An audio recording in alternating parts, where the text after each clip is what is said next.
বর্তমান অবস্থানেও অবস্থান নিতে পারছে না, পেছনেও যেতে পারছে না, সামনেও যেতে পারছে না। আমি একটু এক্সপ্লেন করি। তো প্রথমে একটা শব্দ বলতে চাই, শব্দটাকে বলা হলো মিশন ক্রিপ। মানে মিশন ক্রিপ মানে আপনি একটা মিশনে ছিলেন, ওই মিশনটা ফেল করেছে, আস্তে আস্তে বেড়ে যাচ্ছে সবকিছু। তো এই বিষয়টা হলো যেমন একটা একটা উদাহরণ দিই। ভিয়েতনামে আমেরিকা 1965 সালে শুধুমাত্র 3,000 মেরিন সৈনিক পাঠিয়েছিল একটা স্পেশাল অপারেশনে, যে ডানাং একটা জায়গাতে, যে তারা একটা শর্ট এবং সুইফট একটা অপারেশনে যাবে, তারপরে শেষ। ওই মিশনটা ঠিক মতো হয় নাই, ফেল করে। তারপরে আরো মানুষ পাঠানো হয় এবং 4 বছর পরে দেখা যায় যে 500,000, মানে 5 লাখ আমেরিকান সৈন্য ভিয়েতনামে। মানে এটাকে বলে হলো মিশন ক্রিপ, বাড়তে বাড়তে এই অবস্থায় যায়। তো এই প্রসঙ্গটাই এসেছে।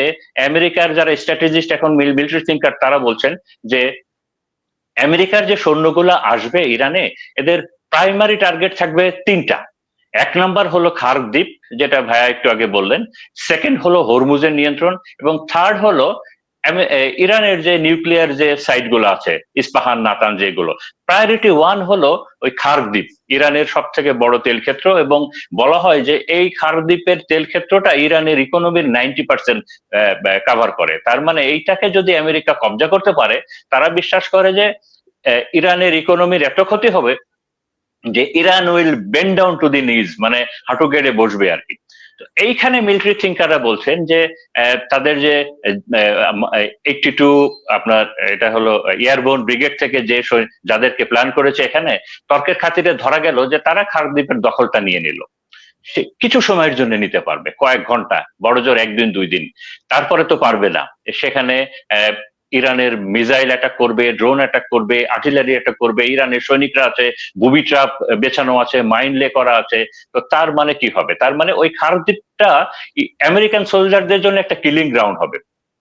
তো তাদের জন্য প্রোটেকশন দিতে গেলে কি করতে হবে? তাদের জন্য প্রোটেকশন দিতে গেলে অবশ্যই খার্ক দ্বীপের পাশের কোস্টাল এরিয়াটাকেও আপনাকে দখলে নিতে হবে, এবং এই কোস্টাল এরিয়াটাকে দখলে নিতে গেলে অবশ্যই তার পেছনের জাগ্রেজ মাউন্টেন এরিয়া একটা আছে, এই মাউন্টেন এরিয়াটাকেও আপনাকে দখলে নিতে হবে। তো তার মানেটা হলো ইরানের মাটিতে মোটামুটি বড় আকারে আপনার একটা যুদ্ধে জড়িয়ে পড়তে হবে ইরানের সাথে, এবং যে যার জন্য ইরান গত 20 বছর প্রিপারেশন নিয়েছে, যে বিষয়টার জন্য আমেরিকান মিলিটারি থিঙ্কাররা বলছেন যে ইরান গত 20 বছরের প্রিপারেশনের ভেতরে আমেরিকার সৈনিকরা যেসব জায়গাতে যুদ্ধ করেছে, ইরাকে, আফগানিস্তানে, আপনার সিরিয়াতে, প্রত্যেকটা এত স্টাডি করেছে যে আমেরিকান সৈনিকদের স্ট্রেংথ, ক্যাপাবিলিটি, উইকনেস তাদের থেকে ইরানি সোলজাররা বেটার জানে। এবং ইরানের সৈনিকরা কখনোই আমেরিকা যেভাবে পছন্দ করে, কখনোই তারা সেইভাবে যুদ্ধ করবে না, তারা তাদের যুদ্ধটা অন্যভাবে করবে। এবং হিস্ট্রি যেটা বলে যে বড় আকারের সৈনিক যখনই আমেরিকা যেখানেই ডিপ্লয় করেছে, কোনোখানেই সফল হতে পারে নাই। এটা ভিয়েতনামে পারে নাই, আফগানিস্তানে পারে নাই, ইরাকে পারে নাই, কোথাও পারে নাই। তো এই কারণেই আমি একটু আগে যেটা বললাম যে আমেরিকার বর্তমান সৈনিকরা যে ইরানে আসছে, তারা মন থেকে চাচ্ছে না। তো বারবার এই বিষয়টাকে আসছে যে এই সব সমস্ত কারণগুলো আছে। তো এখন ট্রাম্প এই কাজটা কেন করছেন? ট্রাম্প এই কাজটা কেন করছেন এই বিষয়ে পণ্ডিতরা বলছেন যে এই বিষয়ে ট্রাম্প এই এমন একটা ট্র্যাপে পড়েছেন, এই ট্র্যাপের একটা চেইন রিয়াকশন আছে। এই চেইন রিয়াকশনটা কি?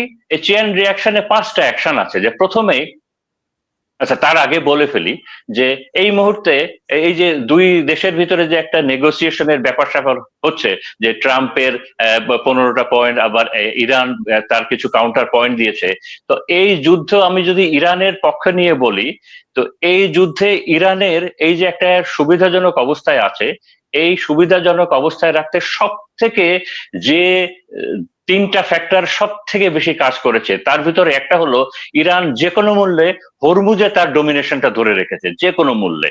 তার মানে হরমুজ ইরানের ভবিষ্যতের জন্য একটা বড় ফ্যাক্টর। সেকেন্ড হলো ইরানের মিসাইল ব্যাটেল, ড্রোন এবং মিসাইল ব্যাটেল। ইরান তার নেভি প্রায় ধ্বংস হয়ে গেছে, এয়ারফোর্স দুর্বল এবং প্রায় ধ্বংস হয়ে গেছে।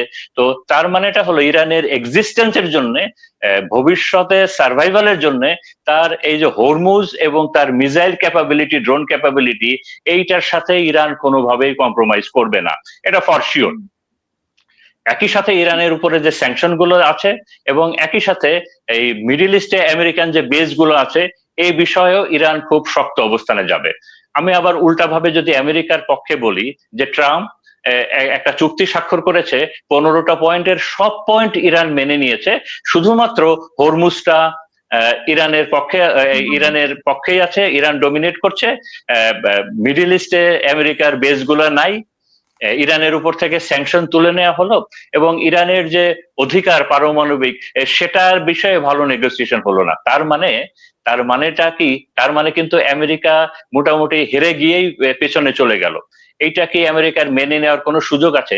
পণ্ডিতরা বলছেন কোনো সুযোগ নাই। কারণ হলো এইটার একটা ভয়াবহ চেন রিয়াকশন আছে। তার প্রথমটা হলো যে ইরান যদি এই যুদ্ধে সুবিধাজনক অবস্থায় আসে, তার মানে জিসিসি যে কান্ট্রি গুলো আছে গালফ রিজিয়নে 6টা দেশ, যেটা তেল রপ্তানিকারক দেশ, আপনার সৌদি আরব, আরব আমিরাত, কাতার, তারপরে আপনার বাহরাইন, কুয়েত এবং ওমান। তো এই জিসিসি কান্ট্রি গুলা আর ডমিনেন্স ইরানের হাতে চলে যাবে, মানে এরা আস্তে আস্তে ইরানের ক্লায়েন্ট স্টেট হয়ে যাবে। আমেরিকার ইনফ্লুয়েন্স এখানে অনেক কমে যাবে এবং এইটার ফলশ্রুতিতে এইটার ফলশ্রুতিতে ইরানকে অনেক সাফার করতে হবে। এইটা একটা। দ্বিতীয় বিষয়টা হলো